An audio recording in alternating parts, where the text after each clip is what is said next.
1절부터 6절 말씀입니다. 다 같이 읽겠습니다. 내가 내 하나님 여호와의 말씀을 삼가 듣고 내가 오늘 내게 명령하는 그의 모든 명령을 지켜 행하면 내 하나님 여호와께서 너를 세계 모든 민족 위에 뛰어나게 하실 것이라. 내가 내 하나님 여호와의 말씀을 청종하면 이 모든 복이 내게 임하며 내게 이르리니 성읍에서도 복을 받고 들에서도 복을 받을 것이며 내 몸의 자녀와 내 토지의 소산과 내 짐승의 새끼와 소와 양의 새끼가 복을 받을 것이며 내 광주리와 떡반죽 그릇이 복을 받을 것이며 내가 들어와도 복을 받고 나가도 복을 받을 것이니라. 아멘.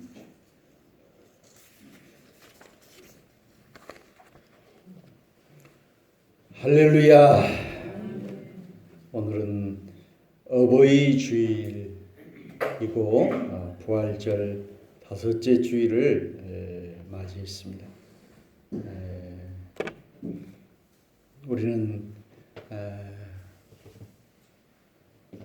아버지, 어머니, 이 어버이를 생각할 때마다 참으로 그 은혜에 감격하고 또 감사하는 마음을 갖게 됩니다.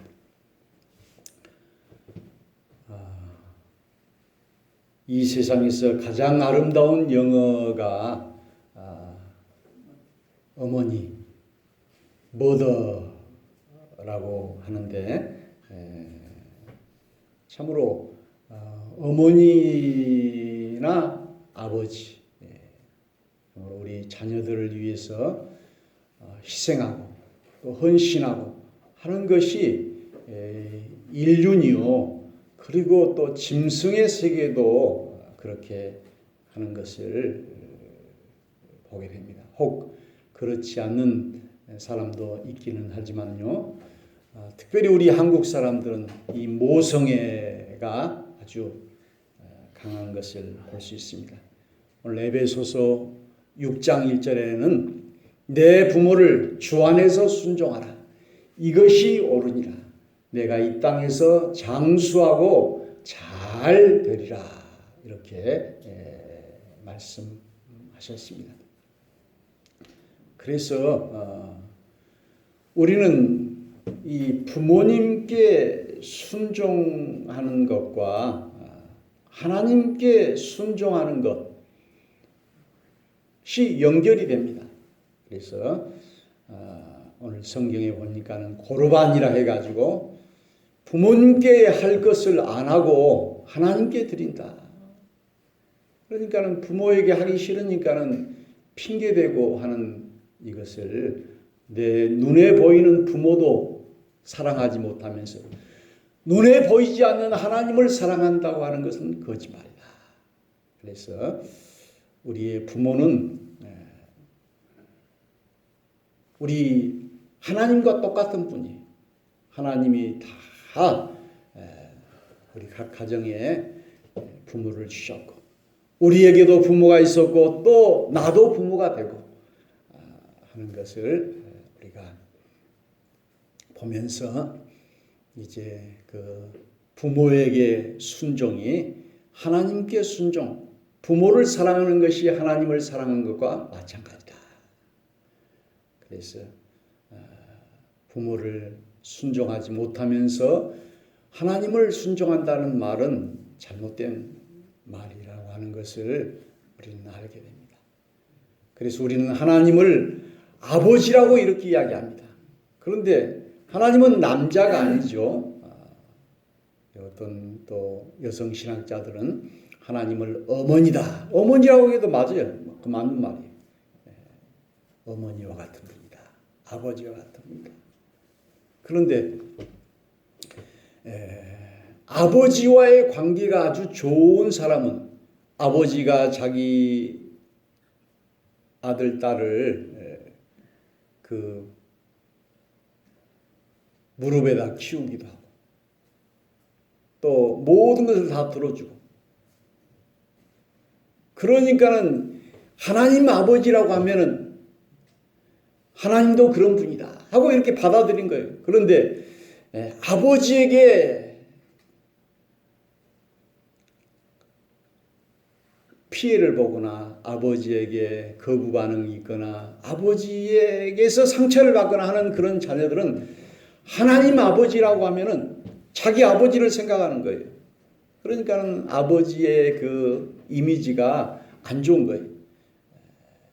그래서 참으로 오늘날 이 아버지의 폭력, 또 술, 방탕 이런 것들이 참으로 하나님 아버지와 연결되다 보니까는 우리 하나님 아버지에 대한 부정적인 생각을 하게 되는 것을 알게 됩니다. 그전에는 제가 이제 어머니에게 전화를 자주 못 드리니까는 어머니가 이렇게 전화를 안 하는 것을 서운하게 생각하고 이렇게 하시는 것을 혼자 계시니까 그런데 지금은 이제 매일 전화를 드리고 또 걸음걸이도 이제 활발치 못하고 기억도 쇠하고 그러니까 걱정이 많이 됩니다. 오늘 신명기 28장에는 우리 하나님의 말씀을 순종하는 자의 복과 또 불순종하는 자의 저주에 대하여 여기에 나와 있습니다. 그래서 우리는 이 순종이라고 하는 것은 따르는 것을 말하죠. 불순종이라고 하는 것은 따르지 않는 것을 불순종이다. 이렇게 말할 수가 있습니다. 그런데 오늘 우리는 이 순종이라고 하는 것은 내 주장과 내 생각과 내 의지를 꺾고 굴복하여 하나님 아버지의 말씀에 순종하는 것을 이야기하고 있습니다. 그래서 우리가 대부분 사람들이 자기의 생각을 계속해서 주장하고 이렇게 하는 경향이 많이 있습니다. 누구든지. 그런데 이제 순종이라고 하는 것은 자기의 생각을 꺾고 하나님 아버지의 생각을 따르는 것이 순종이다.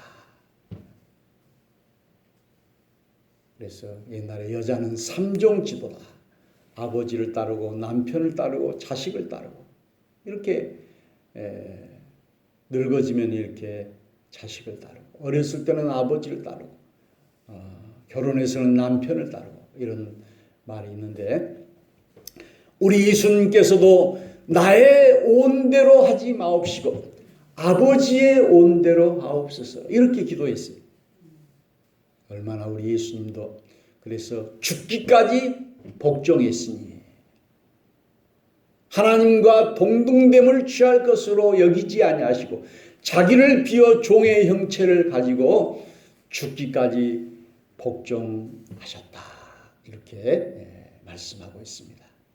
오늘날의 시대는 갈수록 이제 민주화, 여성 시대, 또 핵가족 이렇게 되다 보니까는 이제 반항의 시대가 되어 있어요. 그래서 순종하는 것을 잘 못해요.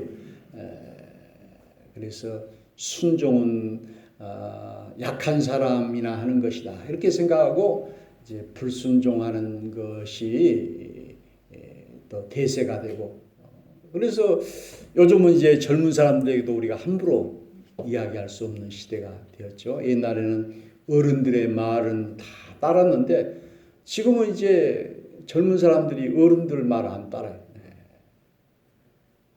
잘못하면은 훈계하면은 오히려 수치를 당하게 되는 그래서 조심스러운 세상이 된 것을 볼 수 있습니다. 그런데 오늘 순종하는 자에게 우리 주님께서 축복해 주시겠다 했는데 첫 번째로는 어디로 가든지 복을 받을 것이다. 여기 3절에 보니까 들에서도 성읍에서도 복을 받을 것이며 6절에 들어와도 복을 받고 나가도 복을 받을 것이다. 어디에 가든지 축복을 받을 것이다. 이렇게 약속해 주셨습니다. 그 다음에는 4절에 보니까 내 몸에 자녀가 복을 받을 것이다. 우리의 자식들이 축복을 받을 것이다. 그래서 그 자녀의 복에 대해서는 그 뒤에도 이렇게 나와 있는데요. 이제 이 자녀의 복. 그래서 그 전에 어떤 목사님은 이 농촌교회 조그만 교회인 것 같은데 할렐루야 기도원에서 만났는데요. 그 목사님의 그 자녀가 그 공부를 아주 잘한다는 거예요. 아주. 그래서 왜 그 조그만한 교회의 그 목사님인데 그 자녀가 이렇게 뛰어날까? 오늘 우리는 하나님 말씀에 순종할 때 자녀가 복을 받는다. 그래서 아버지와 아들과의 이 관계가 이렇게 있어요. 그 아버지는 심고 자녀는 따먹는 거예요. 그래서 다윗이 잘했기 때문에 그 아들 솔로몬이 복을 받게 돼요. 그 아버지 때문에 이렇게. 그래서 우리는 자녀를 위해서라도 이 순종을 심을 때 우리 하나님께서는 자녀가 큰 복을 받게 되는 것을 보게 됩니다. 이전에 지천 교회에서 있었을 때 그 자녀들이 그 병에 걸리고 또 자살을 하고 여러 가지 그런 일들이 생겼어요. 그 사람들이 뭐라고 그러냐면은 그 아버지가 인공 때 사람을 많이 죽였기 때문에 그렇게 자녀들이 벌을 받는다. 그 사람들의 생각이에요. 그래서 우리는 이 아버지와 아들과의 관계는 부모가 순종을 심을 때, 사랑을 심을 때 자녀가 이런 축복을 받는다는 사실을 깨닫고 우리가 순종할 때 우리 하나님의 축복을 받게 되는 줄로 믿습니다. 그 다음에는 내 토지의 소산과 내 짐승의 새끼와 소와 양의 새끼가 복을 받을 것이며 그래서 이 땅의 축복은 사람의 축복을 받을 때 땅이 축복을 받는다는 거예요. 그 사람이 범죄하면 땅도 엉겅퀴를 내고 우리가 창세기 보니까 인간이 죄를 지을 때 땅이 소산을 내지 못한다. 이렇게 되어 있어요. 그래서 죄가 병과 연결되어 있듯이 사람과 이 땅이 연결되어 있어요. 그래서 사람이 잘 되면은 땅도 잘 되고 농사도 잘 되고 육축도 잘 되고 그래서 여기 토지 소산의 복을 받을 것이고 짐승과 소와 양이 복을 받을 것이다. 광주리와 떡반죽 그릇이 복을 받을 것이다. 이렇게 되어 있습니다. 그 다음에 7절에는 적군들이 내 앞에서 패하게 하시리니 일곱 길로 도망하리라. 그래서 우리가 승리하게 될 것이다. 승리의 복을 이렇게 말씀하고 있습니다. 그리고 여기 12절에는 하나님께서 너를 위하여 하늘의 아름다운 보물 창고를 여시사 열어주신다. 그래서 내 땅에 때를 따라 비를 내리시고 내 손으로 하는 모든 일에 복을 주실 것이다. 13절은 머리가 되고 꼬리가 되지 않고 위에만 있고 아래에 있지 않게 하시니 오직 너는 내가 오늘 내게 명령하는 내 하나님 여호와의 명령을 듣고 지켜 행하라.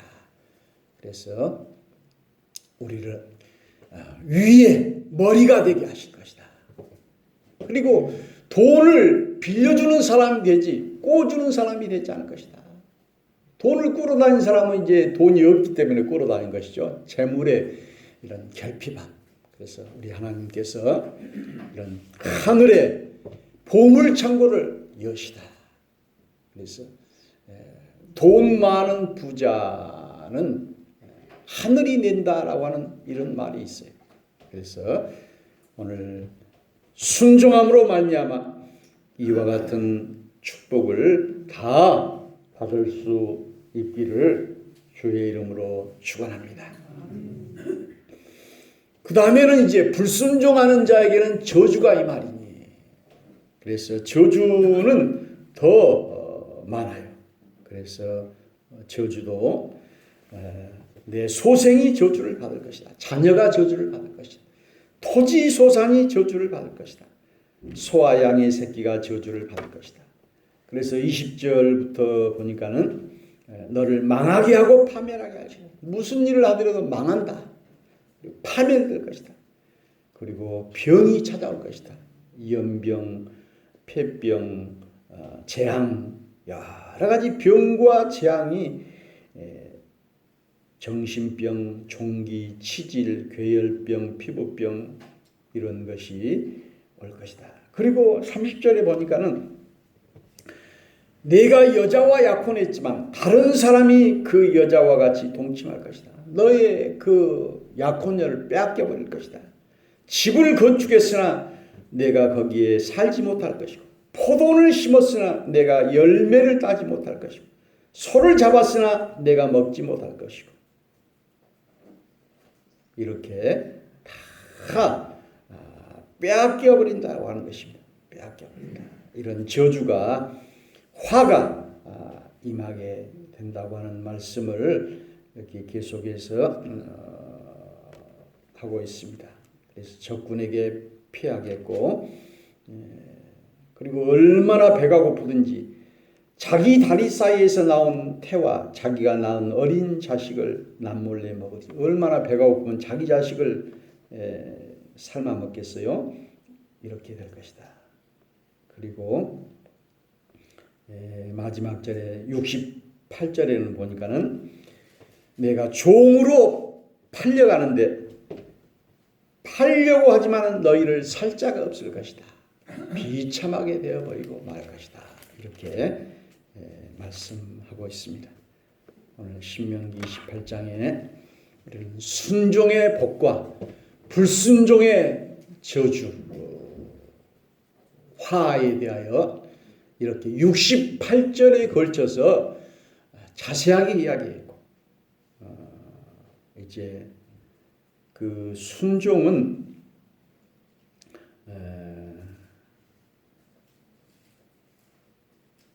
14절까지 이야기인데 불순종은 15절부터 68절까지 이렇게 약 43절에 걸쳐서 이야기한 것을 볼 수 있습니다. 53절이네요. 53절. 그러니까 한 3배 이상의 저주와 재앙에 대하여 우리에게 이야기해 주고 있습니다. 우리가 순천자는 흥하고 역천자는 망한다 이런 말이 있어요. 그래서 하늘의 뜻에 순응하는 사람은 흥할 것이고 역천자 하늘의 뜻에 거역하는 사람은 망할 것이다. 코로나라는 사태도 우리 인간이 하늘의 뜻에 거역했기 때문에 인간의 욕심대로 그냥 막 개발을 하고 막 자연을 돌보지 않고 짐승을 돌보지 않고 이렇게 막 쓰레기를 막 뱉어내고 배기가스를 이렇게 막 하니까 이런 병이 온 것이죠. 그래서 우리는 늘 하늘의 뜻에 우리가 순응할 때 흥하고 거역할 때 망한다. 이것은 성경의 이야기가 아니고 우리 옛날부터 내려온 그런 이야기. 그래서 우리는 참으로 우리 하나님의 뜻에 우리가 순종할 때 크게 부응할 것이다. 거절하고 거역할 때 망하게 될 것이다. 그래서 우리 하나님의 뜻이 무엇인지를 우리가 분별하여 우리가 순종하는 우리가 되어야 하겠습니다.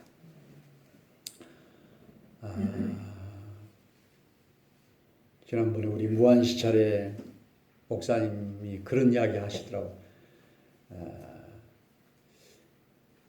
자기가 이 부목사로 이렇게 목회를 했는데 그 담임 목사, 부목사가 둘이가 있었는데 박 목사님이라는 분은 이제 그 새로운 임지로 이렇게 찾아왔을 때 담임 목사가 거기까지 와가지고 잘 돌보고 그랬는데 자기는 이제 그 담임으로 갈 때 잘 가라 말 한마디 하고 이렇게 끝냈다고 그래요. 그래서 제가 그 이야기를 듣고 생각해 봤어요. 왜 박 목사라고 하는 분은 담임 목사가 그 교회까지 그 서울에서 여기 한편까지 와가지고 이렇게 잘 돌봐주고 이 목사는 잘 가라 이렇게 한마디 하고 끝냈을까? 그걸 봤을 때 그 목사가 달랐다는 거예요. 그래서 이 한 목사는 순종하고 그 담임 목사를 잘 따르고 했지만 이 목사는 성격이 천방지축이에요. 그래가지고 무엇이든지 부정적인 이런 말을 하고 불순종했기 때문에 그렇게 하지 않았나 이런 생각을 제가 해보았어요. 오늘 우리는 주님의 말씀을 많이 알고 있고 하는 것보다도 우리가 순종하는 것이 중요하다는 사실을 우리가 알아야 하겠습니다. 어떤 주부가 자기 남편이 실직하고 그렇게 하니까는 보험도 책도 판매해보고 또 마트에 가가지고 일도 해보고 그러니까 경제적으로 어려움을 당하니까는 집에 오면은 또 그냥 설거지를 해야 되고 빨래도 해야 되고 그러니까 짜증이 나고 막 힘들었어요. 그런데 한 권의 책이 자기 인생을 바꿨다. 그래서 매일 한 권의 책을 읽고 힘을 얻었다. 이런 그 강연을 보면서요. 우리는 이 하나님의 말씀을 붙들고 우리의 인생이 바꿔지게 될 줄로 믿습니다. 우리 모두가 다 우리 주님은 너희는 세상의 소금이 되어라 이렇게 주님이 말씀하셨죠. 그래서 우리는 소금이 되어야 하겠습니다. 유시아라고 하는 사람은 이런 표현을 했어요. 소금이 바다의 상처라는 걸 아는 사람은 많지 않다. 소금이 바다의 아픔이라는 걸 아는 사람은 많지 않다. 세상의 모든 식탁 위에서 킹눈처럼 소금이 떨어져 내릴 때 그것이 바다의 눈물이라는 걸 아는 사람은 많지 않다. 그 눈물이 있어 이 세상 모든 것이 맛을 낸다는 것을. 그래서 참으로 소금이라고 하는 것은 상처고 아픔이고 눈물이지만은 그것이 맛을 낸다. 그래서 우리는 참으로 때로는 우리가 이 세상에 상처받고 눈물 흘리고 이렇게 아픔이 있지만은 우리가 그런 상처와 아픔이 있기 때문에 다른 사람을 위로해 줄 수 있고 다른 사람에게 힘이 되어 줄 수 있는 귀한 맛을 낸다. 그래서 우리는 이 세상이 맛이 있어야죠. 우리가 밥을 먹을 때 맛이 없으면 어떻게 먹겠어요? 그래서 우리가 맛있는 곳을 찾아가잖아요.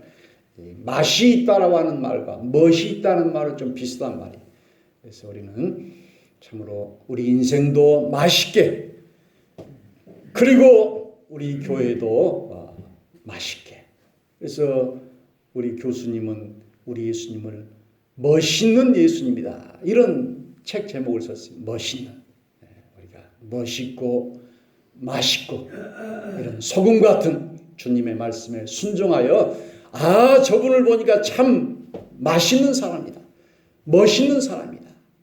오늘 우리는 그런 맛있는 음식과 같은, 소금 같은 우리 모두가 다 되기를 주의 이름으로 축원합니다.